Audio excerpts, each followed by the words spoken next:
Yun, mainit na po yung mantika. At ito po yung binili ko sa tindahan. Sabi ko nga kay ate, pabili po ate ng mantika, yung hindi tumatalsik. Para hindi po ako masaktan. Ayan. At kapag nagmahal ka o kaya nagprito ka, dapat handa kang masaktan para makain mo yung sarap, di ba? Yan.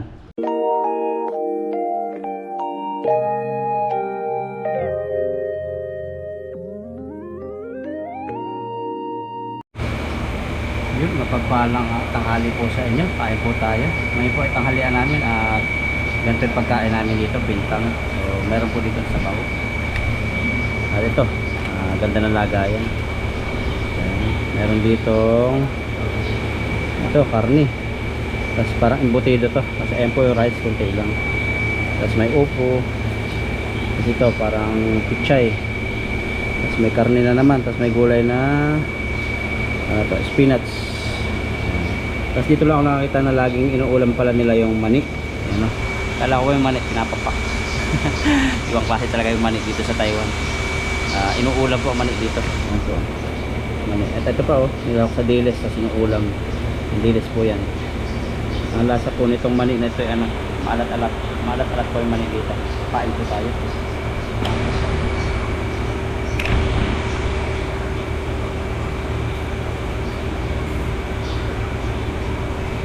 Siyempre, unang natin titikman yung mani, ang lasa.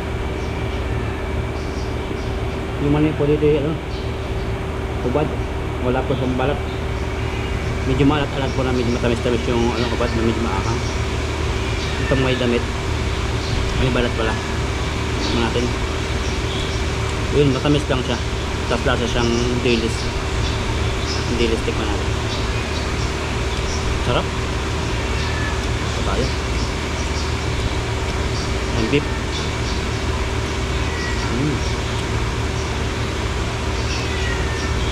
Sarap.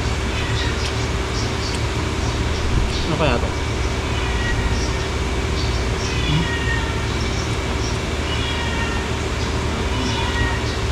Hindi ko siya gusto.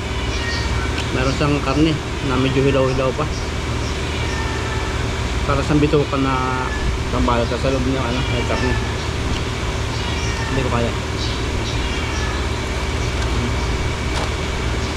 Kain po tayo.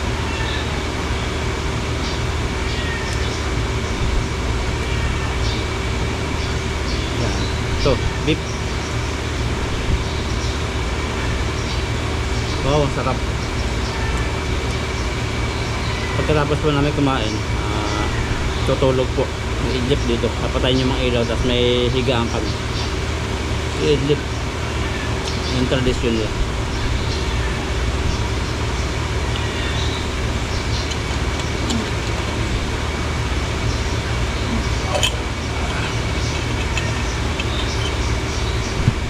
Hindi po, kain lang po ako.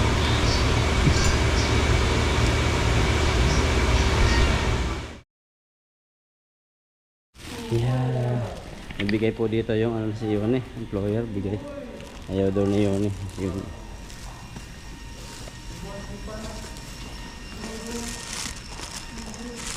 Yun eh, Lijadz. Delicious.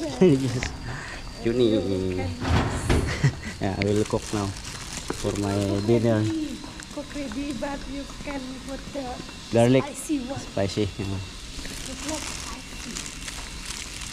At nakaidli po ako ngayon. Pagka galing sa trabaho, sobrang init pa rin ngayon. May binigay nga po pala kayo na yung sekretary namin sa trabaho. Ito. Yan. Sulat, ano siya, Taiwanese. Sulat Chinese.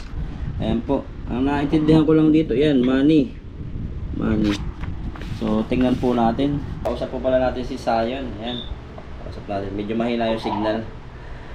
Ito kasi yung mga dumating ng sulat, naka-address po sa ARC, yung pinaka-resident ID. Yung resident ID ko naka-address po sa ano po, sa factory namin. At ito po yung dumating, so buksan natin. At nabuksan ko na rin po ito kanina. Translate ko na rin po siya. Tax po siya ng gasolina. Yan. Tapos ito yung presyo, 450. Tax po yan, yearly po na binabayaran ko na tax ng gasolina. May tax po kasi dito yung gasolina. At pabayaran po natin ito sa 7-Eleven. At lalabas po tayo, tapos bibili na rin ng ulam pang breakfast. So labas po tayo ngayon. At medyo mahina na rin yung aking internet SIM. Yan, nagagaralgal. So ayun, yan, labas po muna ako. Bayaran ko dun sa 7-Eleven, tapos bibili tayo ng pagkain natin. Namin ni bro. Yan, dito na ngayon ako sa 7-Eleven. So bayaran natin ito. Dito, hindi natin alam kung babayaran natin ito o makatanggap tayo ng 450. Pero para sa akin, babayaran po natin ito. Tax ng gasoline. Tara po.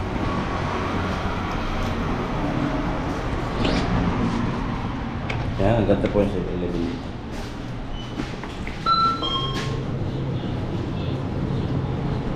So, palamig muna tayo bago punta ng counter. Yan, 7-Eleven po rito yung tambayan din ng mga nagpa-part-time. So, mga rote na pagkain din sa spaghetti bolognese. Sarap. Merong garlic and white wine sauce spaghetti with clams. Spaghetti alla carbonara. Sarap po. Creamy garlic pasta with bacon and smoked sausage. So, dami po nila pagpipilian dito. Mga salad din sila. Mixed vegetable salad.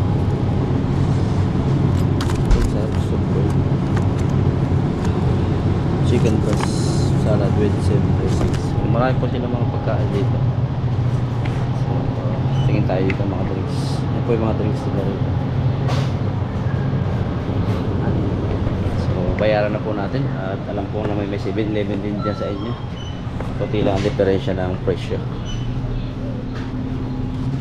Yung mga short order naman dito, 59 fried pork diced with garlic.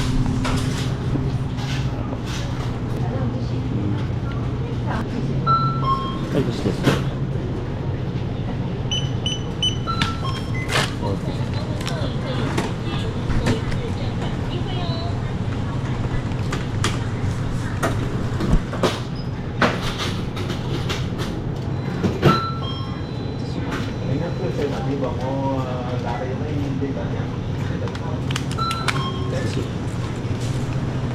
Bayaran na po natin ngayon.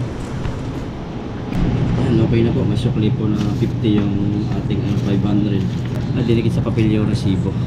In case of kailangan, 450. Hindi din po biro ang magkaroon ng motor. Pagkat mga gastos din po ang motor. May ano po, insurance. Binayaran ko doon sa ano yata, 2,000 sa Inti. Yearly. Sa 4,000 sa peso. Tapos merong ito, tax sa gasoline. Kung merong, hindi ko pa alam kung meron pong sa registration, sa plate. Pero parang wala. Tapos syempre, yung mga maintenance niya, yung papa-change oil, pag naka 1,000 km na, higit. Ako, every month, papa-change oil po. Syempre, palinisan mo. Gasolina. Ang gasolina, mura lang. Ang 1 month ko yata dito. Ay, 1 week ko dito. Hindi na ubos sa akin yung 100 NT. 100 NT is full tank na. So nasa 400 NT lang po ang 1 month ko sa gasolina. 400, hindi tataas na 400 NT. Nasa sa peso yun, nasa 760. Medyo mura po ang gasolina. Matipid yung aking motor. Wala naman ako masyado pinupuntang malayo-layo. Pag yun na punta kaming malayo, ubos po yung 120. Pero pag yung trabaho, bahay, tas pangisda lang na dito good na po yung 120 1 week. Yung 120 po ay nasa 170 sa piso. Yan, 1 week. So tara po, hanap tayo ng pang breakfast bukas. Bili tayo ngayon sa tindahan ng Vietnam. Dito tayo nabili ng internet SIM. So dali na naman ang ating 599, 600. Gulay din sila.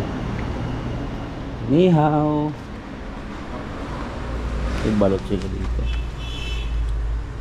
Ano siya? 100.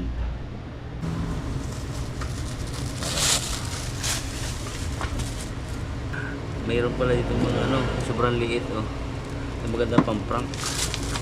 Pa-prank natin yung mga kasamahan natin. Para itlog ng ibon o itlog ng ahas, lalagain natin. may kulay puti. Try natin yung puti na iba. Kung maganda. Ayan, kuha tayo ng 4 na puti. 8 balot. So tara po, bayaran na po natin.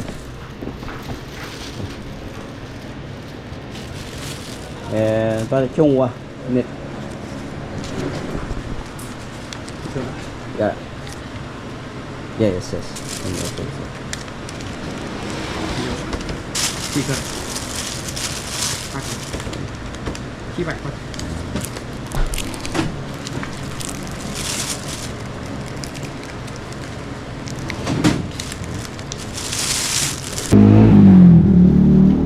Dami ng gasos natin. Bayad tayo ng motor. Bayad tayo ng internet, 600. Sa 1-1 agad, 1-2. Kaya kailangan talaga may pera po talaga sa sa pocket money. Nahuhugot.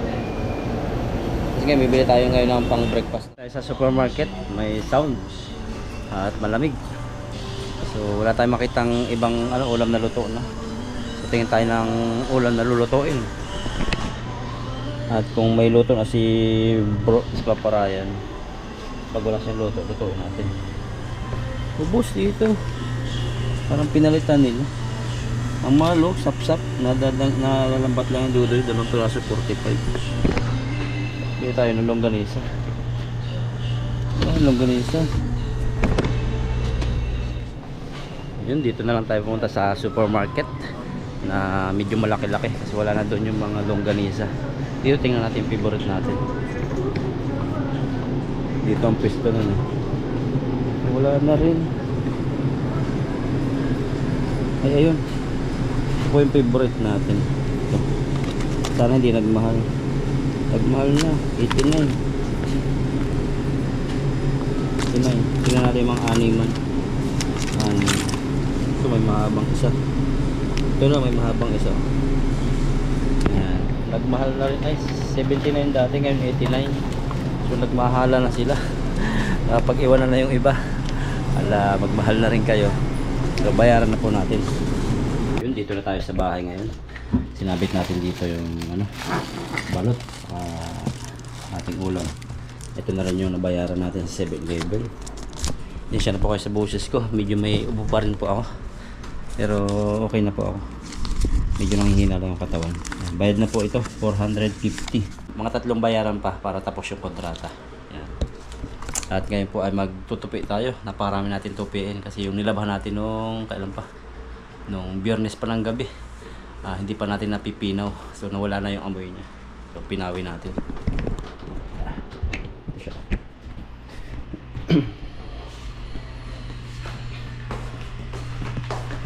Yan, matilim na po. Yan. Ito, dito. Sa asawa ng Vietnamese.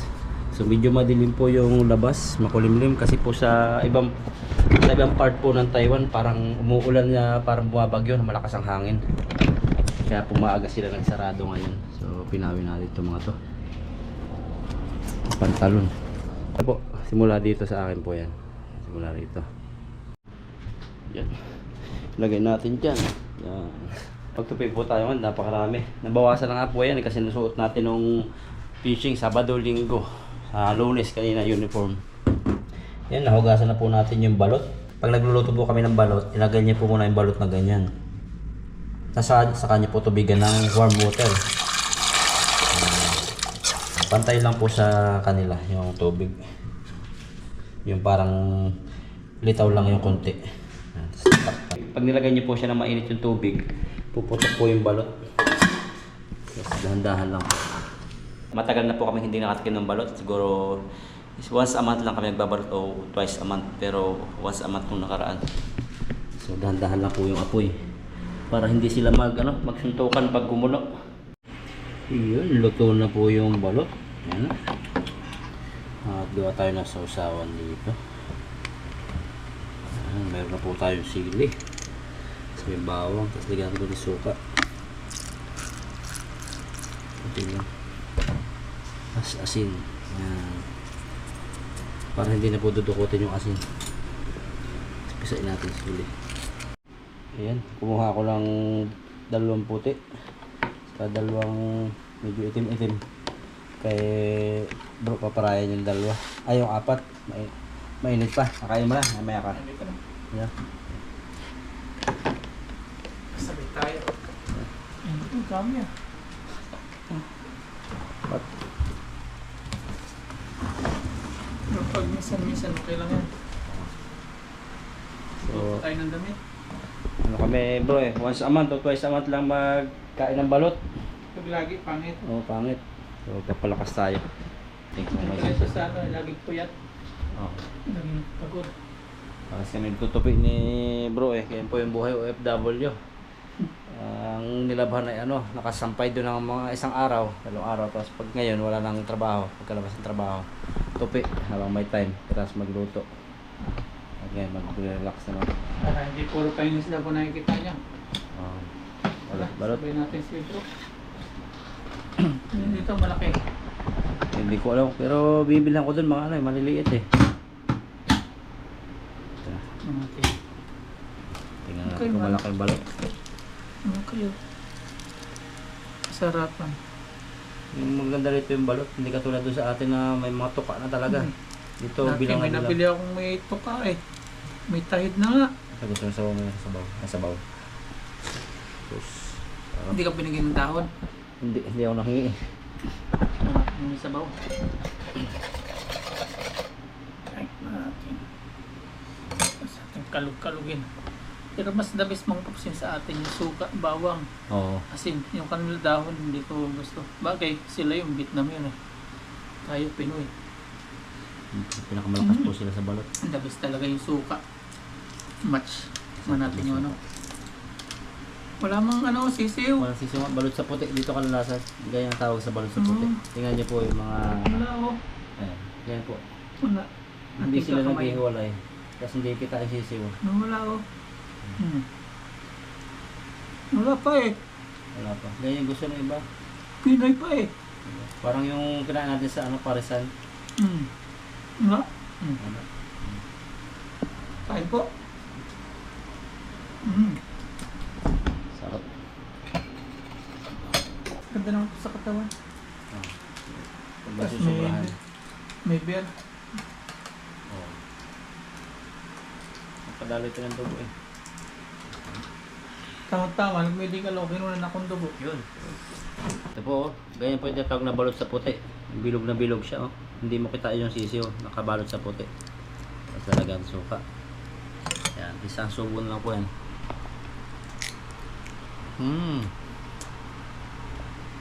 Sarap. Panalo, tagapat kami ni bro.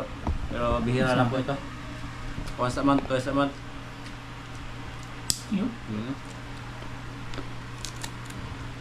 Parang itlog na ahas eh. Mahaba. Ito yung malaki yung ano. Malaki ang sisiw. Sus. Kain po tayo. Malaki yung dilaw niya. So kaya, yung gusto mo iba eh. Minsan pala mag-adobo tayo niyan. Oh, subukan mo. Hindi pa Oo. makakatikim ng adobo ng gano'n. Napanood ko sa ibang YouTuber. Talaga parang style adobo talaga. Adobo, adobo. Laki po oh. Wala po siyang kasisiw-sisiw, balot sa puti. Kakaingit, kain din ako. Sarap. Kaingit ako. Ang balot po dito ano? Hindi yung malaki. Mahilig pang Vietnamese dito. Ano? Nilahan. Okay. Panalo. Busin na po namin ito. Okay na. Tuloy ito PN. Lagyan na tayo ng bigas, saka ng tubig. At ngayon naman, lagyan po natin ng suka. Kunti lang po. Yan. Iwas ano po yan? Iwas panis. Ilagay po natin dito. Ay, mamaya. At lagyan po natin ng tubig na konti. Lagay po natin yung kaldero na may bigas saka tubig. Tapos takpan po natin. Yan. Saksak natin dito. Tapos pilay natin yan. Okay na po yan mamaya. Tapos kanina, yung employer natin, binigyan si Yuni pala ng ano, ng ulam. At sabi ng employer hindi daw nakain si Yuni. Kaya sa atin pinadala. Ayan, pinadala sa atin. Ano po to? Luto na. Pero yung luto nila matabang. Manok po ito. Ayan, manok. Ano kung anong kalasahin ito. At lulutuin po natin ngayon parang sa Saudi Arabia po. So mamaya kwento po sa inyo. Mga gantong karne na ibang lasa o kulang sa timpla. So gagawa natin ng paraan.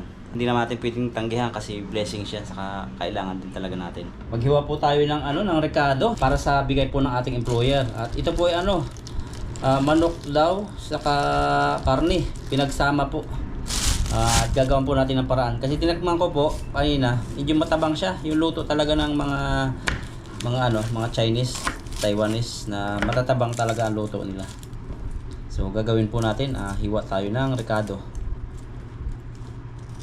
Kasi po sa Saudi Arabia, para makatipid po kami, naalala ko po yung ganito. Nagpa-part-time po kami sa mga hotel. Yan. At sa hotel po, ang doon, hindi lang pera yung natatanggap namin doon. Kasi sa Saudi Arabia, habang may nagpakasal po na Saudi, kami po yung magtatrabaho sa function ng kasalan sa hotel. Nasa 8 po kami, minsan 13. Puro lalaki po lahat yung kasi magkahiwalay po ang lalaki at babae. Nagkikita-kita lang ang lalaki at babae pag yung tapos na po yung yung kasalan, pag yung nagliligpit na kami. At hindi lang po pera yung nakikita sa sa part-time sa Saudi Arabia, sa Middle East, kundi po yun. Ganito, naalala ko po yan. Ulam.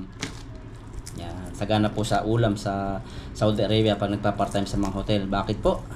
Kasi po sa kasalan, ang inihahayin po doon ay mga tupa, mga inihaw na tupa. Tapos may rice po sila. Isang bilog na platong malaki.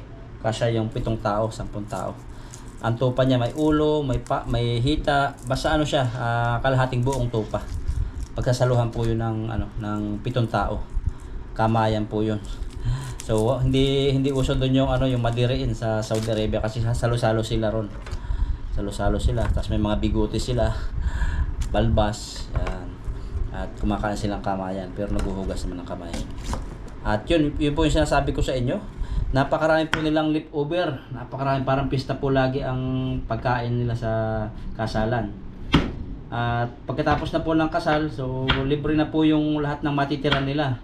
Minsan hindi nga nagalaw yung isang plato na ganyan, may kanin na parang, kung tawagin po siya yung java rice o kapsa rice siya. Pero ang pinakang toppings po niya, tupa na in-steam po niya sa butas, sa mga bato-bato. Tapos pinalambot talaga siya, naka-steam talaga siya. Ang nagluluto sa kanya, mga kahoy pu't uling. Kaya po talagang napakasarap, sobrang lambot po ng karne na tupa. At pagkatapos po ng kainan, so lahat po ng tira pwedeng kunin po ng mga waiter. So bahala po kayo take out nyo. Prutas, mga coke, lahat, soft drinks, tubig. At inuwi po namin yung mga tupa po. Ang paborito kong iuwi yung hita niya. So hihiwain ko talaga siya. Minsan pa-plastic lang kami, ganyan. Naiuwi ko minsan 5 kilo. Lalagay lang po yan sa freezer namin. At tuwing umaga o kaya pag day off, haba dumating yung time na papasok sa trabaho sa bangko, sa umaga namin yan adobuhin. Yan, hiwaan ng luya, sibuyas, bawang. Tapos yun namin lalagyan ng tuyo. Yan, sobrang sarap po niya. At pwede rin po siyang iprito lang. Napakasarap. Basta ang sarap-sarap talaga ng karne ng tupa, yung inihaw po. At naalala ko po ito, yung magatong karne. Kaya po ngayon masayang-masaya ako na nakatanggap ng ganito kasi yung memories ng nakaraan sa Saudi Arabia, mangyayari po ngayon na parang naalala ko na nasa abroad ulit ako na niluluto ko at sa employer na bigay yan. Kaya yung mga nagko-comment po, sabi nila yung nangyayari sa Taiwan, nandito memories, mahalagang precious moment ba, sabi niya. At lutuin po natin ito. Masayang experience po ang nangyayari po sa atin sa araw-araw, basta choice lang natin na maging happy. Po ba? Choice po ang pagka-happiness. So, lutuin po natin ito. At si Papa Ryan po ay may pinuntahan. Naghahanap din po siya ng ulam. At baka papaya daw po yung kanyang babalikan. At nag-uulan po kasi kanina. Ay, nag-aambon po kanina kasi baka mamatay yung papaya. Kaya uunahan na niya. Lutuin po natin ito ngayon. Gagamit lang po tayo dito ng bawang, sibuyas, luya. Tapos suka. Tapos toyo. toyo. Yan. Tapos paminta. Yan. Ito lang po yung sangkap natin. So, tara po. Tayo. Yun. Dito na po tayo sa kitchen at magluluto na tayo. Yan. Binuhay ko na. Papainitan natin yung mantika para dito. Tapos pagigisa tayo mamaya. Yan. Dito natin to. Mga pampalasa. Yun, mainit na po yung mantika. At ito po yung binili ko sa tindahan. Sabi ko nga kay ate, pabili po ate ng mantika, yung hindi tumatalsik. Para hindi po ako masaktan. Ayan. At kapag nagmahal ka o kaya nagprito ka, dapat handa kang masaktan para makain mo yung sarap, di ba? Ayan. Malapit na pong uminit yung mantika. Nararamdaman ko na. At gigisa na po natin itong mga bawang, sibuyas at luya. Natin. At hindi po ako isang mantika na pagkatapos pong gamitin, sasantabi na lang. Sakit nun, di ba? At kapag walang-wala ka na, bigla mo na lang ang pupulutin sa isang tabi at gagamitin mo lang uli. Sakit nun. Gagamitin mo lang ako pag kailangan mo. Di po ba yung mga leftover na mantika? Pag wala na tayong pambili o kaya wala na tayong mantika, saka natin gagamitin. At yan, nakulo na po. Ang daming daldal ni bro. Susunod na yung ating kawali. Lahat na natin yan. Ito na. Mantika lang, ang daming hugot.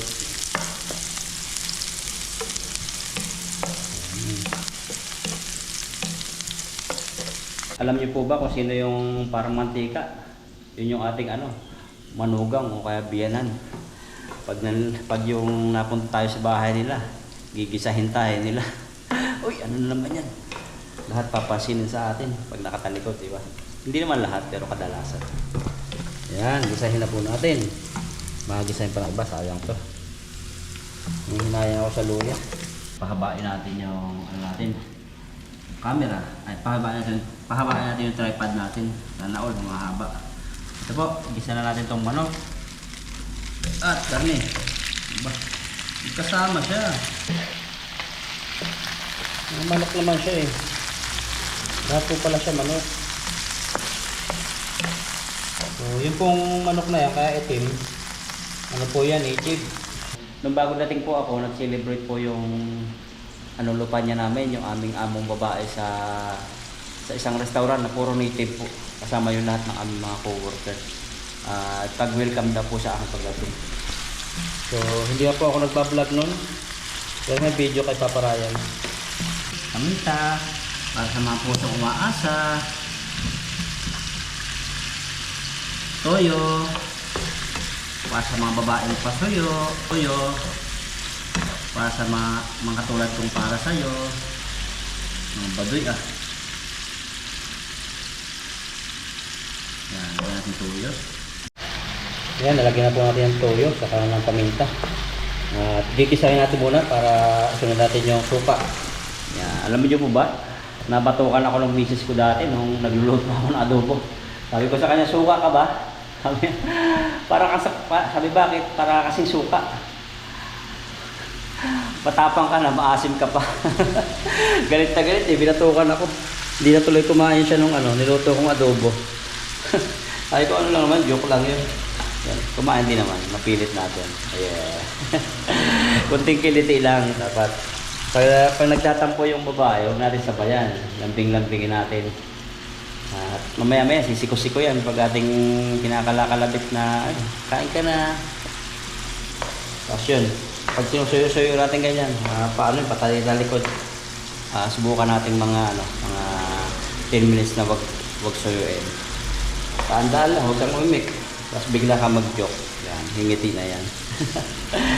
Ganun lang mga babae na lambot ang puso nila. Huwag mo lang babanggitin, suwa ka ba? Matapang ka na, pero maasim ka. Yan, naging adobo yung bigay ni Lupa niya. Dito naalala ko po yung aking nakaraan sa Saudi Arabia na nakatiis kami doon at nakasurvive sa sahod po na nasa 10,000 lang sa piso. At malaki po yung padala ko rin dati. At nakadalawang padala ko dati sa pamilya kong Pilipinas nung wala pa akong asawa. Tapos yung anak ko, may anak po ako, napag-aral ko siya ng Oxford. Sa high school, Oxford High School. Oxford Elementary saka Oxford High School. Yan.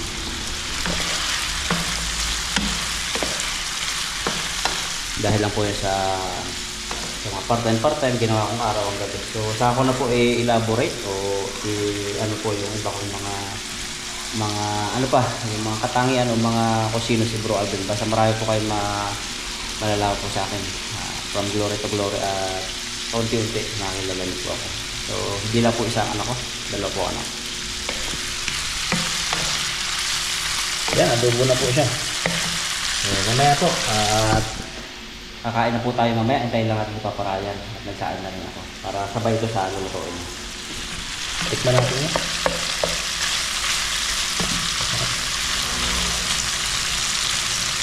Lambot na. Tikman natin ito. Hap. Pinatay ko na po. Saan mamaya. Tapos na tayo magluto ngayon. Ngayon naghuhugas po tayo. Ito po yung mga kinainan namin sa umaga po. Pag nagmamadali kami ni Bro. Hugas muna tayo. Kasi minsan nalilate na po tayo. Naghahabol tayo ng oras sa umaga. Naghahabol ako ng oras kami sa umaga. Kaya ibababad muna natin. So parang ito po ay mga sa Vietnamese. Ganyan. Binababad muna nila. Tapos hapon nila hinuhugasan. Yeah, gusto mo? No. Siya pa na. Tingnan mo. Vietnamese yung camera. Nakapaghugas na po tayo at ngayon may dito tayo sa room ngayon. Tagal na po hindi namamap itong room na ito. Siguro mga 2 weeks lang hindi namamap, puro walis lang, kaya mamapin po natin. So walisan muna natin.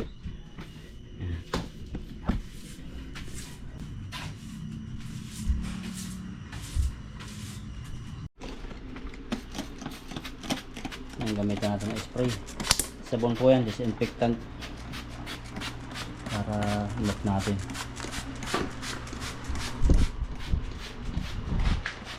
Patayin ko ng electric pan, masisinghot. Kunin po natin yung map. May sarili naman po kaming map dito. Ito lang nakasabit. Yan. Basahin natin dito. Natin. Pwede na po palang buhayin yung electric fan para madaling matuyo. Kasi po pag OFW, lagi kami nangingisda. Busy po. Hindi na po namin magawa ng time. Kaya pag yung may time naman ganito, hindi kami mangisda, saka kami mag-inis.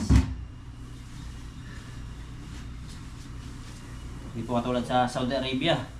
Yung ano po namin doon, minsan pag Ramadan, 1 buwan kaming walang pasok, pero bayad. General cleaning.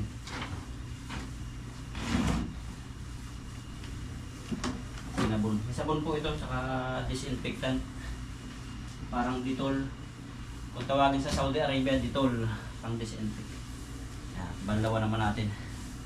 Kalong banlaw. Hindi po kami nag-i-aircon.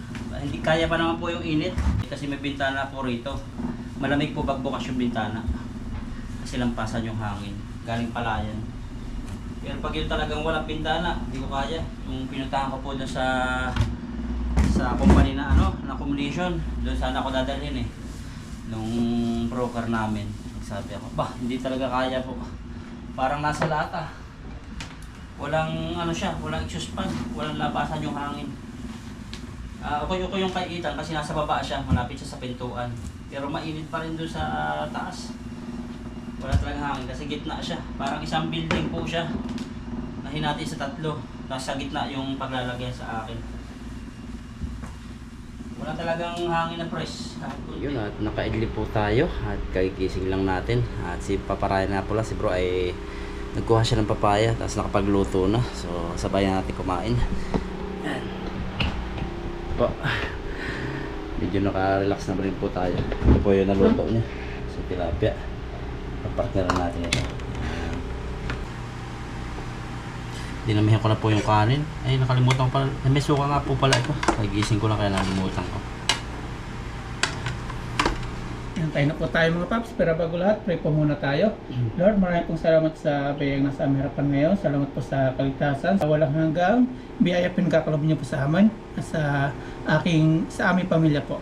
Sa pamilya po naman sa Pilipinas, patuloy niyo po patnubayan at gabayan. Ganun din po sa aming mga viewers. Ganun po. Amen. Amen. Kaya Ayun. na tayo. Ano natin ito mga paps. Kung masarap, medyo matagal na po natin itong hindi naluto. Yun bro. Laging ano po ito sa probinsya sa amin, sa Quezon. Kasi escabeche. Tapos itong ano, Ang matagalang ulam. parang adobo. Ano siya, parang walang lasa. Ginawa ko, inadobo ko. Ano ko, niluto ko Ay, ikaw pala nag-adobo. Oo. Binigay sa... Masarap yung tulak sa ano eh. Ito sa ano mga paps. Ano po, Sa escabeche. native po na manok. Inano na yun eh. Inayawan, sabi ng employer. Kasi nga, May baboy siguro kaya ayaw. baka daw may baboy pero manok naman siya. Kala siguro niya baboy yung laman pero mga ano po, manok po lahat. Kain po tayo. Ayan, kain po. Ano sa para po sa inyo? Nasipa. Ano itong bunga doon sa may ano pa rin? Balde. Kinuha namin ni Buddy. Ah, Tapos lang pala yung ano eh.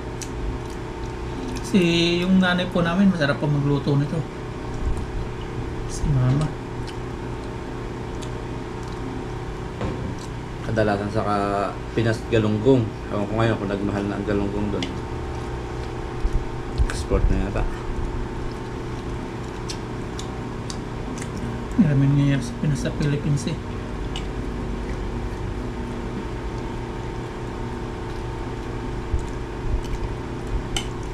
Lambot mo laman ng chicken ah.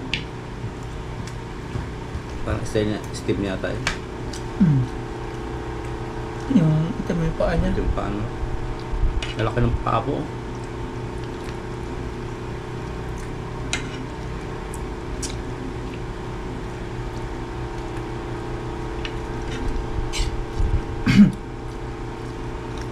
Ito din yung laman. Mayroon tilapia.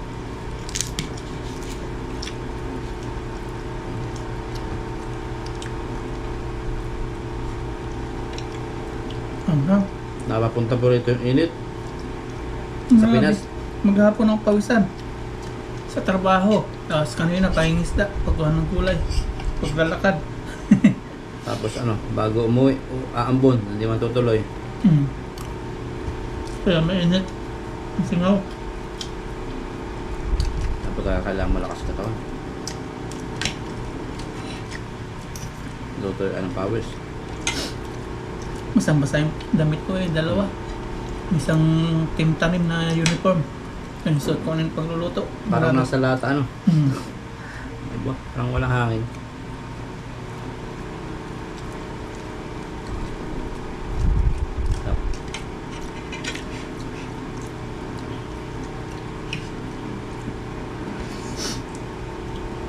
Nung nangisda kayo ni Dodoy, marami din nangisda no? Ang dami. Sa mga jumbo. Mga baguhan.